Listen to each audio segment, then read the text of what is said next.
na Mungu mimi ananiambia kila siku kwamba hicho kitu kitatokea. Kitatokea lini mimi sijui.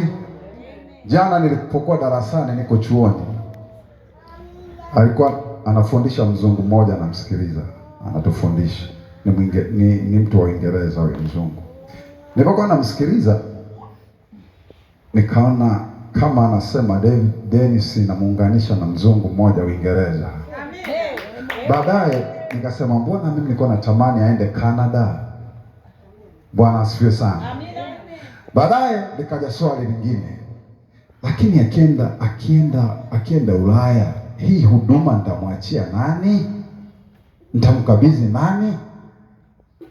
Bwana asifiwe sana. Swali lingine likaja, hivi akioa mzungu, je, hao wajukuu wazungu nitawaona? Yaani niko darasani, Mungu ananisemesha vitu vingine. Bwana asifiwe sana. Kwa kama ipo na ije. Kama ipo na ije, sisi hatuwezi tukazuia. Bwana asifiwe sana. Bwana asifiwe. Amen. Akienda Ulaya na sisi tutaenda. Amen. Tutakuwa tumepata connection. Bwana asifiwe sana. Maana kanisa litakuwa na marafiki Ulaya. Bwana asifiwe sana. Washangaa kina Machira, rafiki mmoja anasema njoo Ulaya na kutumia kata passport, njoo Ulaya. Bwana asifiwe sana. Bwana asifiwe sana. Ninavyoona mimi sivyo mnavyoona ninyi. Bwana asifiwe sana. Naona kanisa kubwa sana ili, naona huduma kubwa sana inakwenda kukua. Inaenda kuwa huduma ya kimataifa hii. Kutoka hapa naona kanisa kubwa kama alivyosema mama mchungaji. Wako watu wana makanisa makubwa kuliko mimi. Wapo wengi tu wachungaji. Wananipigia simu wanasema hebu usajili haraka hiyo kanisa lako ili tujiunge na wewe tufanye kazi pamoja. Bwana asifiwe sana. Wameona nini mimi sijui. Lakini mimi sijatumwa.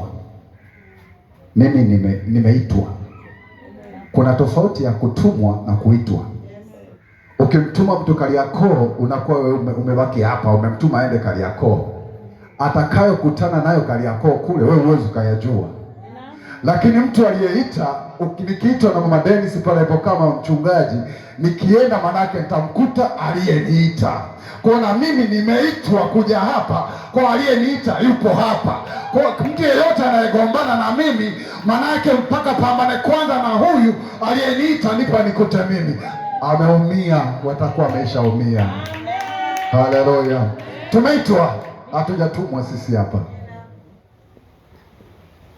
Leo nina ujumbe mfupi sana na ni ujumbe unaojua. Leo nataka nizungumze kuhusu maneno. Nguvu ya maneno. Nataka niseme kuhusu nguvu ya maneno. Ni ujumbe, Mungu amenipa ujumbe wa tofauti sana na shangaa. Fungua kitabu cha Yohana sura ya 11. Injili ya Yohana sura ya 11. Ujumbe umeuzoea sana. Injili kama ilivyoandikwa na Yohana mtakatifu sura ya 11 mstari wa 38 mpaka wa 44.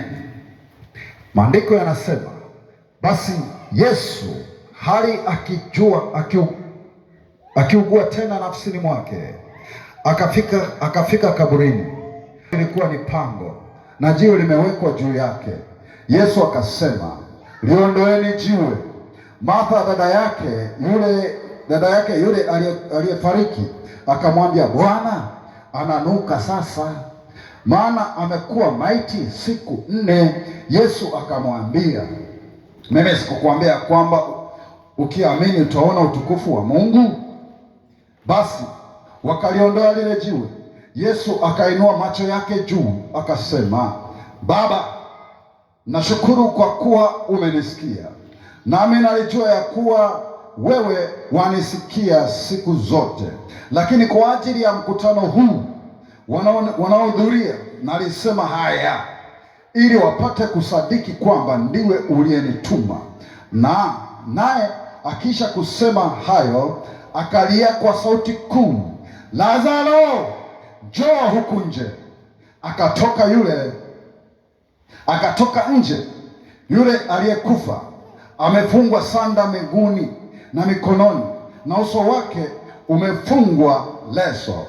Naye Yesu akamwambia, mfungueni, mkamwache aende zake. Bwana asifiwe. Bwana asifiwe. Wote tumesikia hizi habari za huyu Yohana, huyu Lazaro. Maandiko ukisoma kuanzia kule nyuma, Lazaro, maandiko yanatuambia kwamba alikuwa ni rafiki yake wa Yesu, na huyu Lazaro alikuwa na dada zake wawili, Martha na Mariamu.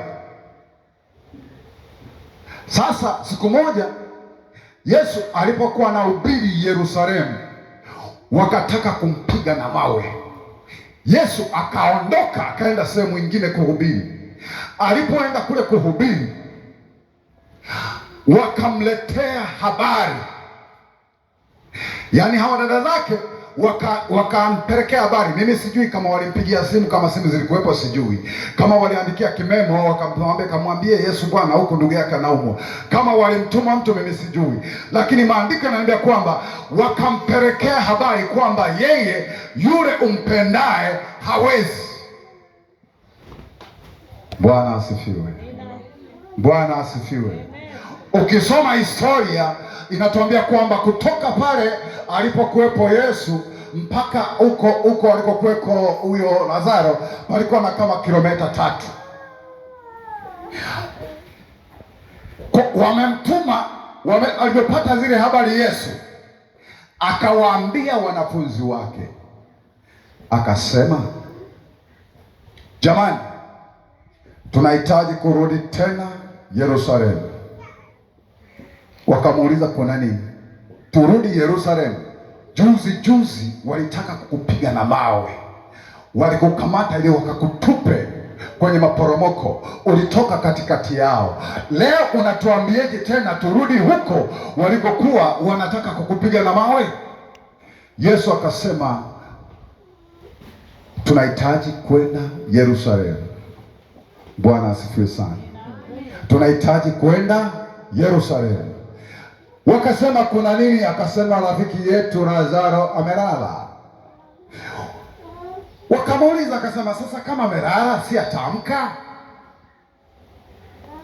Bwana asifiwe sana. Baadaye Yesu akawaambia wazi wazi, maandiko yanasema akawaambia wazi wazi kwamba Lazaro amekufa. Bwana asifiwe. Waliposikia Lazaro amekufa wakafadhaika. Tomaso akasimama akasema, sasa inabidi twende, kama anakufa tukafe naye. Bwana asifiwe sana. Nimejaribu kulitafuta ili neno hili, Tomaso alikuwa na maana gani? Kwamba akafe na Yesu au akafe na Lazaro, sijajua. Manake anasema kama anakufa tukafe naye.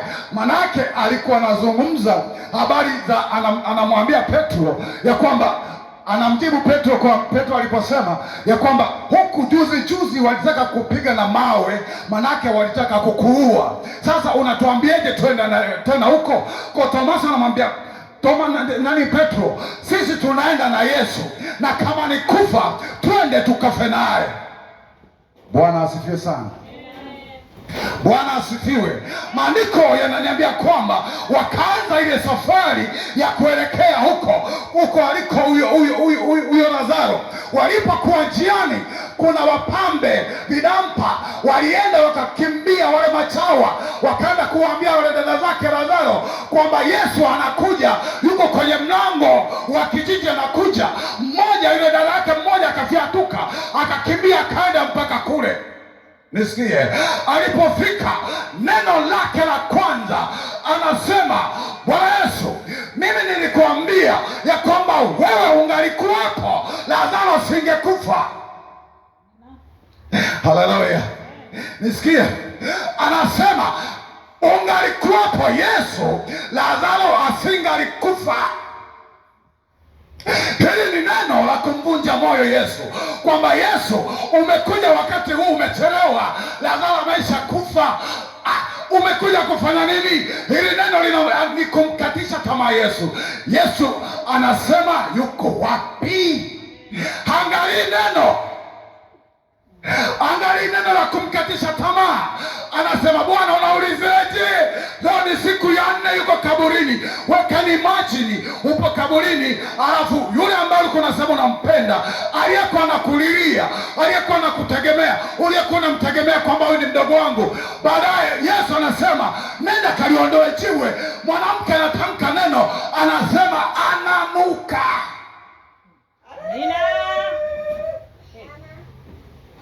Ananuka.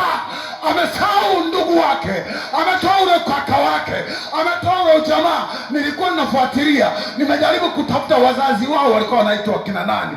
Maandiko yanatuambia mpaka historia imesema, Biblia haijasema juu ya wazazi wao kwamba baba yake aliitwa nani, mama yake aliitwa nani. Kwa maana yake kifupi, hawa inawezekana walikuwa mayatima, na ndio maana walilia sana kwamba kaka yetu tuliyekuwa tunamtegemea, mbali na kumtegemea, alikuwa rafiki wa Bwana mkubwa Yesu, alafu tena ndio ameondoka. Inakuweje? Tutafanyeje sasa? Bwana asifiwe. Bwana asifiwe. Mwamba alipokaribia hakusikia ile maneno ya kwamba na siku 4, hakuyasikia. Maneno yanayokatisha tamaa hakuyasikia. Yeye anauliza, mmemweka wapi? Nataka mnionyeshe mlipomweka. Mimi siogopi watu walionizunguka, ila mnionyeshe sehemu tu waliomweka. Kuna watu wakaanza kuuliza. Ukisoma hapo wanaongea maneno, wanasema huyu si ndio yule aliyemponya yule kipofu?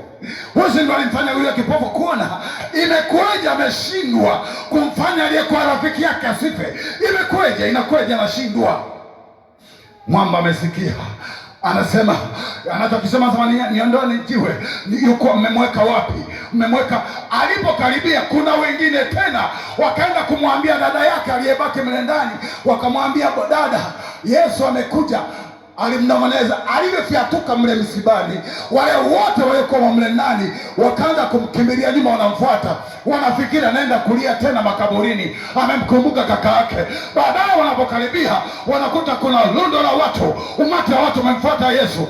Alipokaribia akasema, Yesu, ungalikuwepo Lazaro asingekufa.